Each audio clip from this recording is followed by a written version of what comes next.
Burlington County Regional Chamber of Commerce, welcome, and the Cipriani family, welcome to their official ribbon cutting ceremony. I'm Christy Howe, the president and CEO. Well, we're thrilled that you are now in Burlington County. I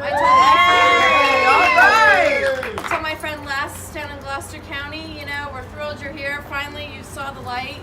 You know, thank you for coming. We want to present you with your official chamber member plaques for the store here. And I think the mayor probably wants to say a few words on welcoming to Mount Laurel. Yeah, I'd like to thank Cindy and Jay for coming to Mount Laurel, taking a shot here. 40 years in Woodbury, and you know we're looking to have 40 years here in Mount Laurel as well. So I've been told that when you give a speech, be brief and then be gone. So that's what I'm going to do. I want to say thank you very much for coming to Mount Laurel, taking time to risk capital and continue to grow your business. Here's for another 40 years. Hey!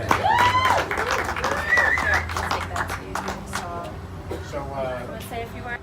Go ahead, Cindy. Thank you so much, everyone, for coming out and celebrating with us. This is something that we've been thinking about for a long time. It's a dream come true to be here, to have such a great team, and to have all of you be here to celebrate with us. Thank you so much. Ready? Super excited!